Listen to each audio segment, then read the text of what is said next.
I'm Sharon Bill. Welcome to my YouTube channel.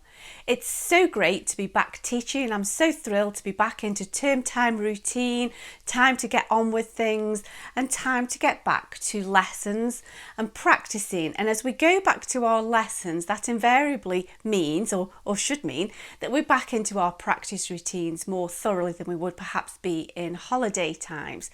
However, just because we're back into practice routines doesn't necessarily mean that all the other things have gone away.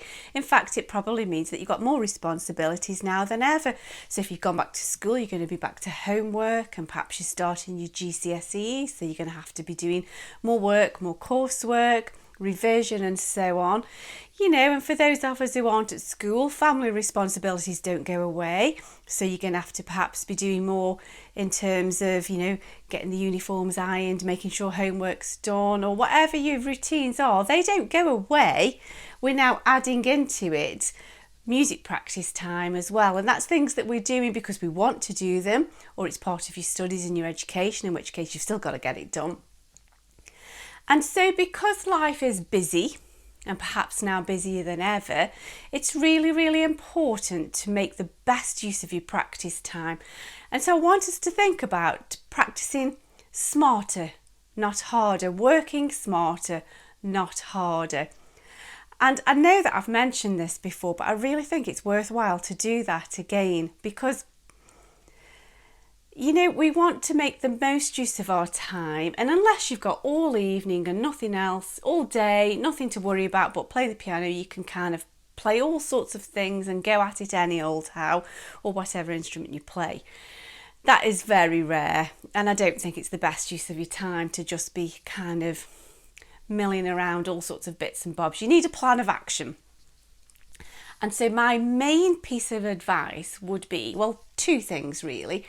One, make sure that you always work on the bits that you need to work on first, and then you can just kind of play around on extras. We'll go into that in more detail. And then secondly, take a wider view. Don't just zone into notes, especially if it's new pieces that you're going to be learning. Don't just kind of zone into microscopic note by note practice, but take a wider view. And so first of all, thinking about making the best use of your practice time. The worst thing that you can do, and it's so easy to slip into this habit, is play the bits that you know, and it's really much more satisfying. It's so much more rewarding to play the bits you know and you think, oh yeah, that felt nice. However, you're going to keep getting stuck on the same bits over and over again. If there is one bar that is particularly tricky, if you do nothing else in this first week, say for example, sort that one bar out, and then you'll be making progress. One bar of solid progress is so much better than bars and bars and bars of repetition of what you've already done and what you already know, and then you still get stuck at the same point. Repetition is not the answer. Yes, repetition, mindful repetition, going over things, building up muscle memory is important, but just regurgitating the same old thing over and over again gets you nowhere, wastes your time, and you just keep getting stuck and you just actually end up practicing in your mistakes. Force yourself to do the hard, unpleasant bit first, and just one bar or a few bars, whatever you think you can manage of the tricky bit. Then you can go back and work on the bits that you've already done and just sort of polishing off little details and so on. So establish that discipline of doing the tricky bits first. So I would suggest you always start with your technical things, your scales, your exercises, your arpeggios, whatever. The tricky bit, and then work on the bits that you already know just as a little bit of final detail. And when you've got more than one piece, it's really tricky to kind of be doing that with lots and lots of things. Don't try and do everything all at once. I really do recommend that you just rotate what you work on. So rotate your pieces, and each day you'll swap over your main focus, and so over the course of a week you've given everything a little bit of attention that it needs, and in the long view of things will get done. So that's the big thing that you need to watch out for, in my opinion. Secondly, if you start a new pieces, it's a new year, it's a new start. Perhaps you're going to go into a new grade, some new repertoire of pieces. And before you jump straight in and start note bashing right hand, left hand, or whatever instrument it is, I would just take a step back. Don't neglect your theory, your scales, your arpeggios, your sight reading, because all of those factors will then benefit you when you are learning to play your new piece. For example, if you're learning a new piece of music, just sort of sit and read it as you would a book. You could even follow the score, listening to it. I really do recommend that. Get your music book and just listen to the pieces.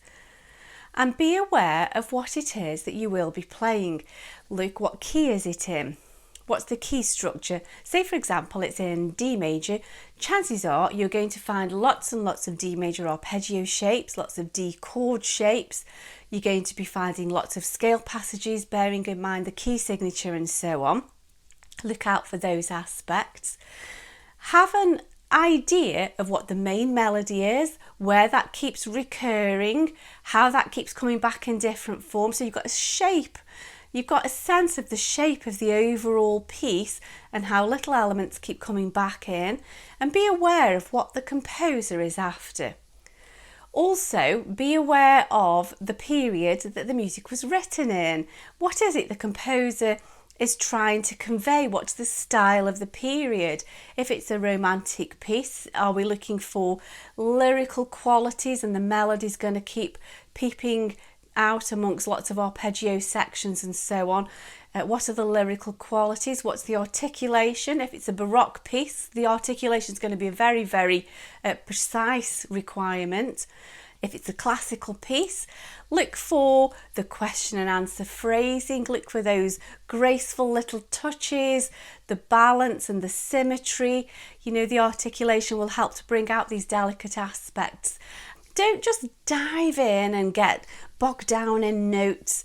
Have an idea of what it is the end result will be looking for and pick out those aspects. What are the important sections particularly? Which bits are less important and so can fade back into the background a little bit. And so this is a fresh new start. We've got new pieces, new routines, and it's an idea to just kind of take a moment and think, how do I intend to go about this? Let's take a step back, get my routine in place. Let's make best use of time, and let's milk every drop of musicianship out of each piece so that we can thoroughly enjoy working on them and really getting into the music, and then we'll start to zone in and focus on the details as we get more and more into our lessons and our practice. At the start of this new academic year, I just hope to encourage you to take on board some mindful approaches to the way that you'll practice, and that way we can get the best results in the shortest, best amount of time, and we can also enjoy playing more. I hope that's helpful to you. Thanks for watching. Bye.